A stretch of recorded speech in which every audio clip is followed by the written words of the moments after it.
about 28% of the African population, adult population, actually having mobile money accounts, and how this impinges on cybersecurity. The argument we have with this 28% is consider the population of Africa and take the 28%. See the 28% that you consider an economic, if you like, advantage. Flip the coin and look at it as an attack surface. That number of people can be attacked as well. True. You know, they can lose their livelihood. Governments are announcing precedents. In fact, our president, for instance, announced that we are going to build a cyber lab. And for us sitting around the table doing the research, asking ourselves, what's the baseline research? In the cyber lab, what exactly are we going to address?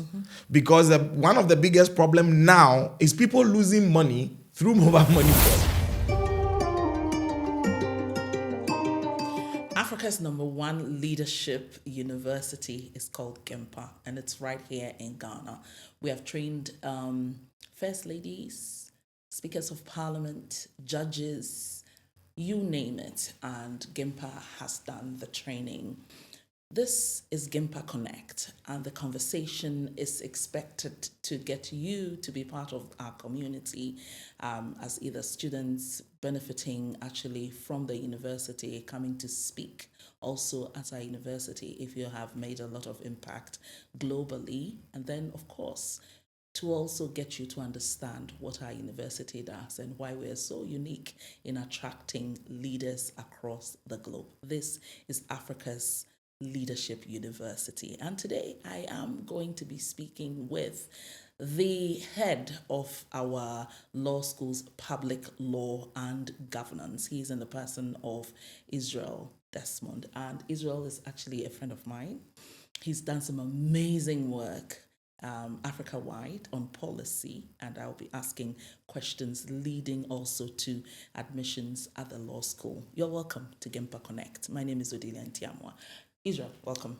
Thank you, Odilia. What did you do in South Africa? Got the whole of Africa turning their head. All right, so that was the Africa Cyber Law Conference. And as you know, GIMPA is the premier university that started law and tech. So when we saw the call for papers, we decided that, okay, let's put an abstract in. We put the abstract in, we were selected, and we wrote the paper. So I had to present that paper on behalf of GIMPA Law School. Based on secondary data? Both primary and secondary data. Okay. So essentially, for most policy papers, it's all doctrinal research. So what we did was look at the structure Africa is approaching. We wrote it on cybersecurity, more focus on cyber warfare, and why Africa needs to move from just putting up buildings, to looking at capability. And so the focus was more of trying to let people understand that before you invest in these structures, you should rather invest in the capability. You need to invest in the right policies, the right positioning, the right training for people who are going to be in charge. And I think the touch point for it was also the fact that we spoke about human rights, because we build these cyber institutions and we'd rather use it to violate the rights of citizens rather than protecting them. So that was a twist. And it was also because of our human rights background at the law school. Yeah, and of course, and as a country. Great. So tell us why this is actually like a dangerous thing for us to do. Currently, you indicate that the concentration is on the infrastructure and not necessarily, of course, like people, systems that will carry it along. Yeah. Where should we start first? So, of course, we look at the people first. What do we want as a country? We need to have the skill, the capability. So take example, you set up a forensic lab and it's seated there.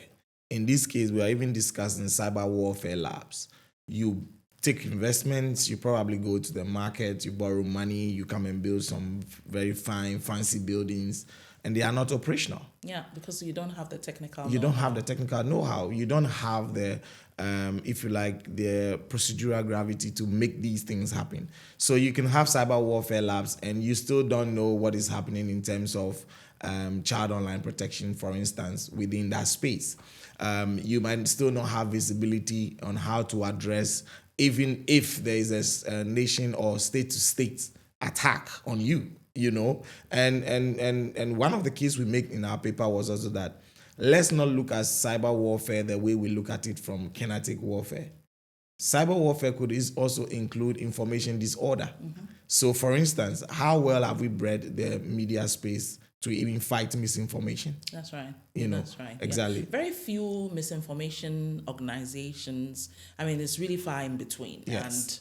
And really, until probably too late, misinformation just goes down. People just gulp it down. Yeah. And one of my biggest worry is the use of AI, for example, in producing deep fake content, which then actually people finish using their so-called service before they realize that no, this was actually fake.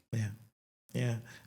So deepfake is also going to create problems for us if you look at digital evidence. I know that as we go forward, we would find the countermeasures. But I think the conversation should be how we are treating some of these things. Because first of all, if I recreate you and represent you as Odelia, I could pass off. I could make business off your brand. That's right. Right? Yeah. So we are not even looking at just the misinformation in the sense where somebody thinks, oh, this is just a joke. Yeah. There was a case in the United States where a lady called the mother that she has been kidnapped. In fact, this matter went before Congress because when they were trying to address AI harms, they invited the lady there. And it turned out that in her admissions, the call that she received was not coming from the daughter. It was actually the kidnappers using the voice notes of the daughter and images and recreating it and saying that she's been kidnapped to put the mother in a panic mode and take money from her. Now, what saved her was she called the school because the child was supposed to be in school. She called the school and she wanted to find out what has happened because she's received message that the child has been kidnapped and she's on her way to pick her up from school. Then the proprietor said, no, she's here. She's actually here. Oh, no. You can talk to her.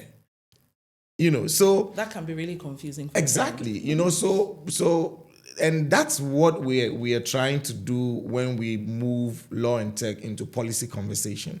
Because the way we understand it, if the policy conversation is not very nuanced, we are going to pass laws or regimes that don't really solve the problem. That's true.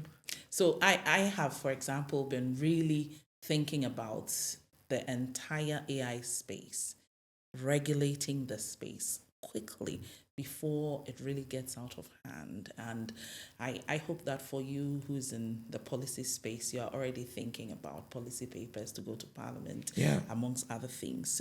Not to digress and to still stay on your policy paper, you spoke about issues relating to about 28% of the African population, adult population, actually having mobile money accounts and how this impinges on cybersecurity. And I want to specifically ask that, how do the hybrid threats you describe, like criminal activities and disruptive operations, directly threaten the financial survival of the average citizen? Right. So in cyber warfare, the conversation is always about state to state. And I have argued that even in the diplomatic space, people can still become rogue. So you can have rogue states, right? And there's enough motivation for states to take certain position because of geopolitics. So consider this hypothetical scenario. There's a state that is not interested in Ghana's alliance to a particular country, right? And they want to, if you like, destabilize your economic process. They can infiltrate the sector of your economy which is digitized. So the argument we have with this 28% is, consider the population of Africa and take the 28%. See the 28% that you consider an economic, if you like, advantage. Flip the coin and look at it as an attack surface. That number of people can be attacked as well. True. They can lose their livelihood, right? The US have what they call I think it's the Matured Citizens Program. It's under that they are causing all these arrests of the cyber fraud, the purported cyber fraud. Yeah, the one that happen occasionally in Ghana. Yes, exactly. So I've told people that these arrests are not out of the blue. It's not like the FBI and the CIA people just want to go around and arrest people. Go back to the policy position. The US has a complete program, and they have done an assessment and realized that the retirees are losing money such that they are now becoming a state pain. We would have to find work for them. We would have to find, living conditions for them. We have to bring them up. We have to prop them to be able to live. And the money that they are supposed to spend during retirement is what these syndicates are making them lose. So for the US, it's a problem. It's a national problem. And they are trying to resolve it by doing, pumping into investigation, coordinating with their courts, coming up with different, ways of making sure that they can deal with this issue one way or the other. And the fallout for what we are seeing in our country is, this person has been arrested. That person has been arrested. From Hush Puppy to all these other people, they all fall within that mature citizen protection program that the US has set up.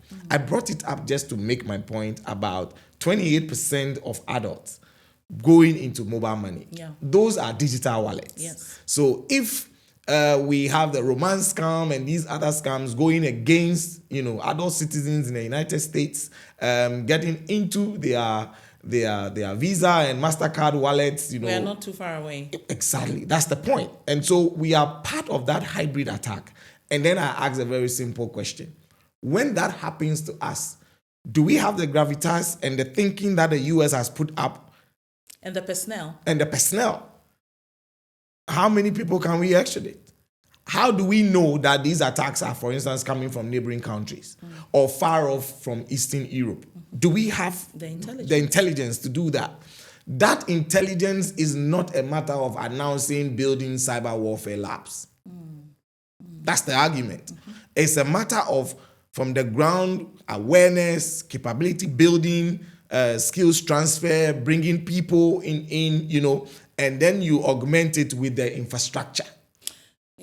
I always say that we must start from a certain perspective, and when the legal regime is right, then it becomes a building block for us to develop the rest of the things. I agree. But sometimes I notice that we start from the reverse, like you're saying. So from which perspective should we be looking at? The current state of Ghana, for example. What should we touch? We did some very good job. I like giving admissions when it's due, because we're trying to build an ecosystem.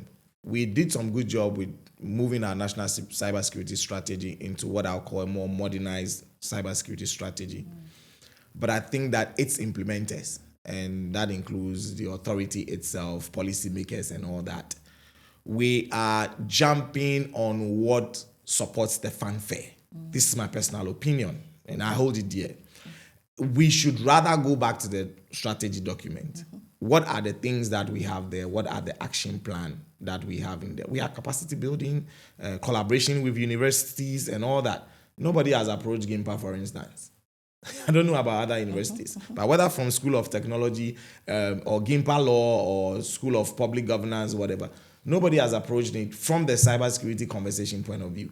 Every university is developing their own courses because of there's a market. But all these things are supposed to come together towards a national cybersecurity agenda. Again, forgive me to go back to the US. That's a space I lived in, so I understand what works there a bit. They have a program for national cybersecurity building, and it includes education. And they have a strategic plan for how scholarships will be disbursed to universities to make sure people come into cybersecurity. But that's not where it ends.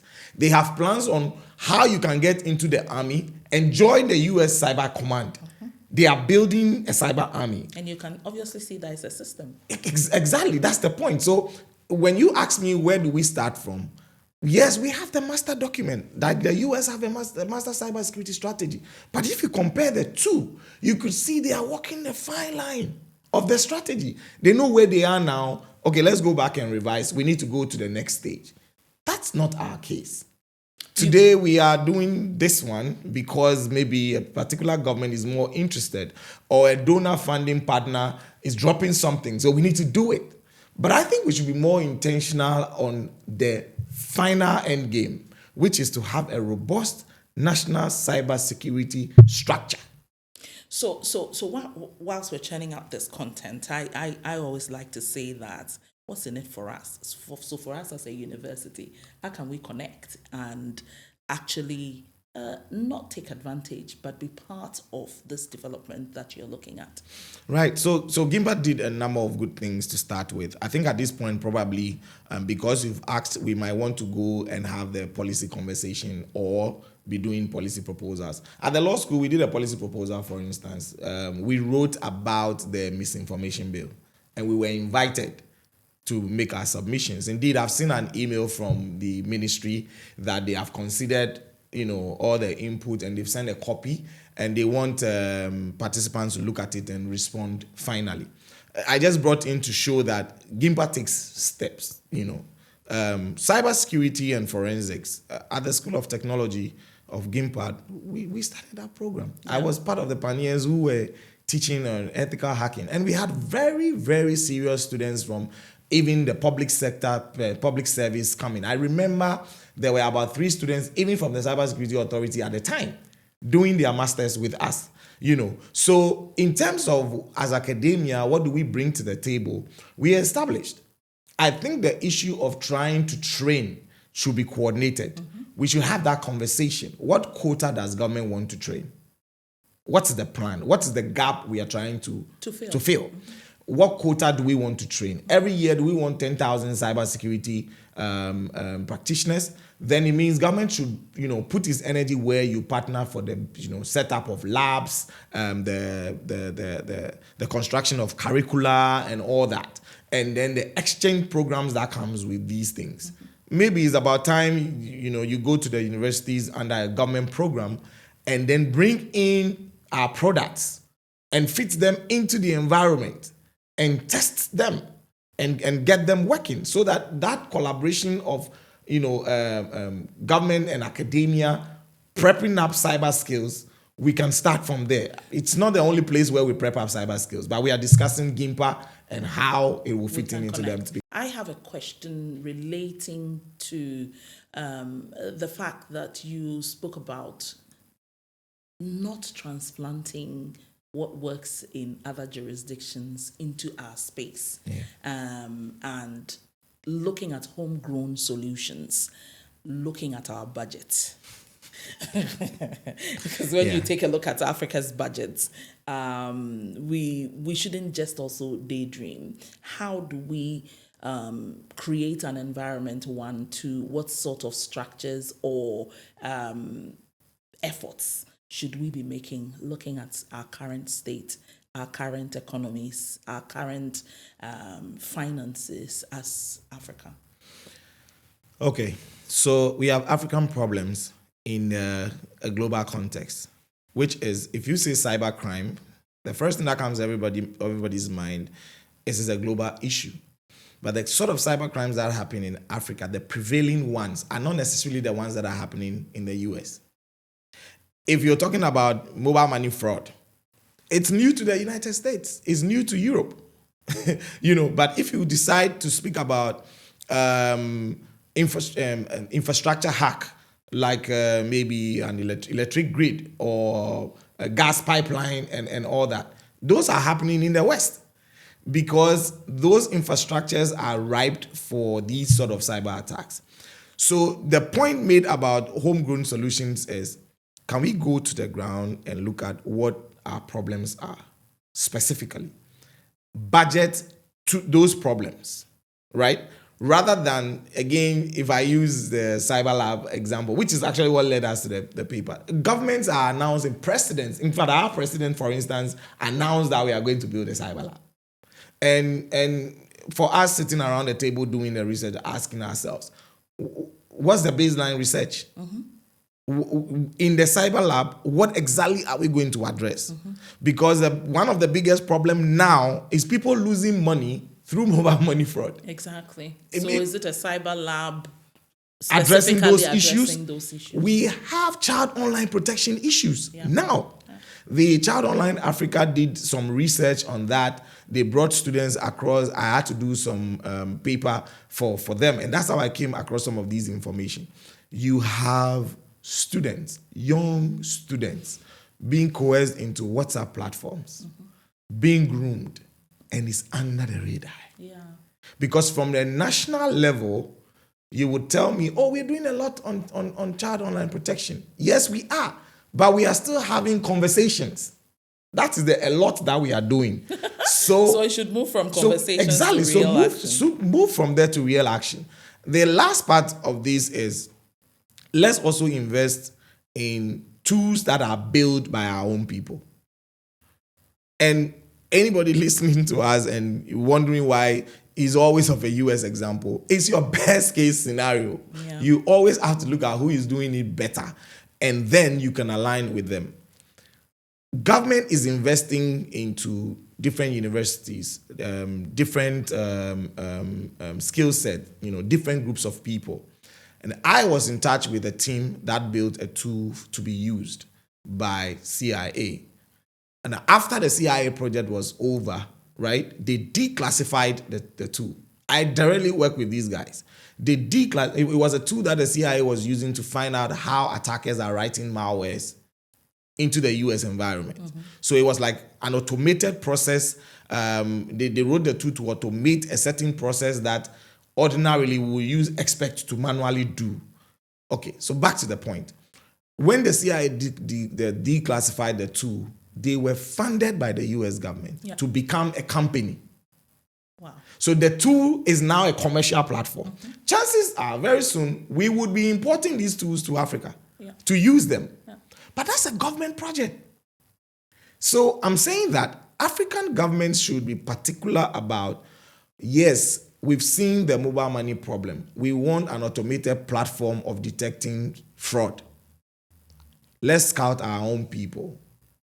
Who are those working on fraud, incidents? Because I think that Africa should be very interested, especially when we are looking at AFCFTA as a conversation. Agenda 63, the entire integration of Africa to make sure that we have an Africa-wide cooperation instead of working in silos as usual. I totally agree. And it's in that spirit that we say that let's have homegrown solutions. It's a number of things, and I can tell you've gone through that policy paper very well. It's a number of things that we're trying to push out there. So Africa accepts that, yes, you can take the donor funds, but if the donor funds is all connected to a particular agenda and it doesn't really address the African agenda, you're not really helping. So after you present a beautiful policy paper like this, what next? Two things. The ACLC itself was ready to help so the policy paper would have to get to policymakers. So for these, for instance, in the African level, country level, so they would work the modalities of trying to get you to communicate with the appropriate people. Okay. We're also encouraged to make those papers public and to entreat bodies that will be interested in looking at it. Great. Yesterday, I got an email from the institute telling me that they are going to do a formal publication. So it's not just the one that have been uploaded. They are going to, like a compendium of those documents, formal. So they were giving me notice to know that they are moving on to. Definitely, if they bring that together, it gives it a bit of weight. Yeah. Because then is the conference that is presenting these documents out there, yes. And I also remember giving an undertaking to the GIMPA Law School that we would use the content to train our students. So whether it's a colloquium, we can serialize the paper, whether it's a colloquium or whatever it is, to train our people. But I think because you've also asked if as an institute, which I think we should, we want to formally bring the policy paper to the notice of policymakers, we can actually do a proper, a formal presentation to them, explain our position, and maybe it might guide the thought process of how these policymakers. I'm thinking of something great already, and we'll discuss after the podcast. Sure. So, I mean, if your lecturer is Israel, you obviously know that, Charlie.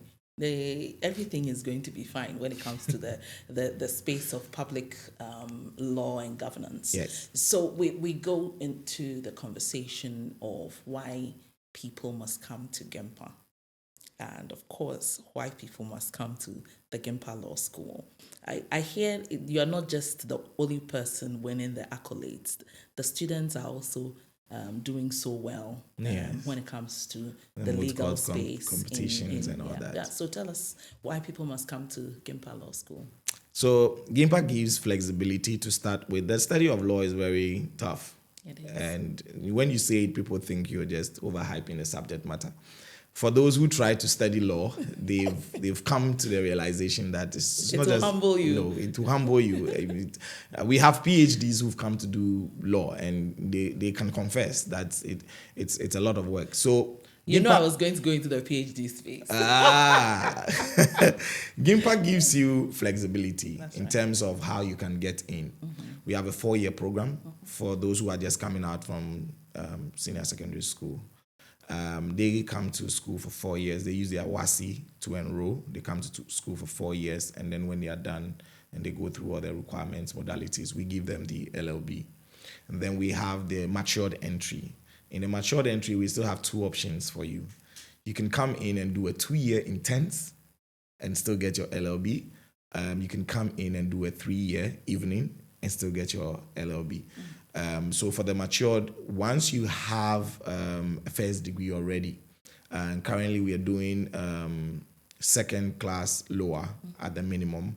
I'll be honest to say we've looked at some third class based on their experience and what they've done and felt like this should work. It should pass. Yeah, this should pass. But those things will come with some sort of clearance, as the case may be. But for the general public who might come in touch with these podcasts, I think what you need to know is if you want to come in as a matured student, any good first degree, second class lower, it's a way to go. And so we give those matured entry the access to come in for that. We have an LLM program as well. Currently, we are accredited to do about 4 LLMs. We have LLM in alternative dispute resolution, a general LLM where students decide what they want to put together as their specialization. We have an LLM in international trade, where some of the key things I can mention is we do Africa Continental Free Trade Law. That's a course that we study. Mm-hmm. So we have students who come out understanding what the Africa Continental Free Trade is actually about from a legal perspective. Mm-hmm. And then we do WTO trade law as well, where we discuss the GATT and all those other documents. And we have e-commerce as part of it. So we just don't do conventional trade. We add the digital trade to it. There's a program that also deals with international criminal justice.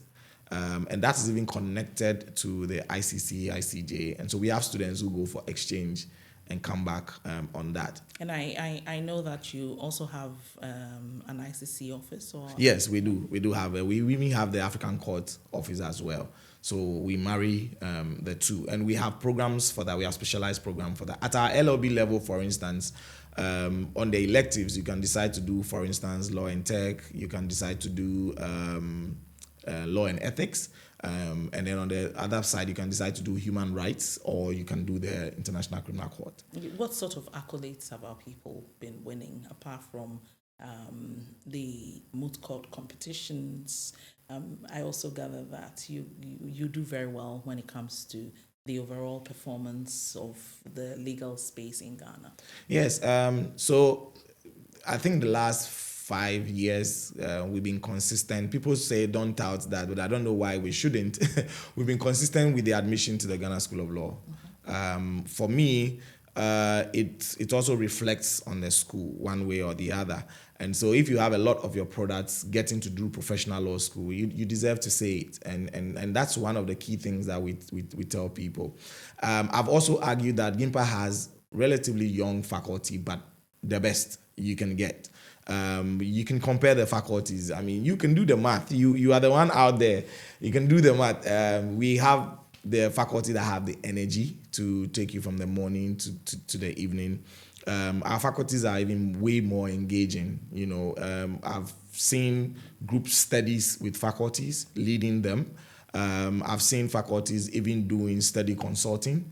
Sometimes they put the students online, try to let them understand their shortcomings and all that. At the department, we have an open door policy. So even in my own office, we still receive students to discuss their performance and all that.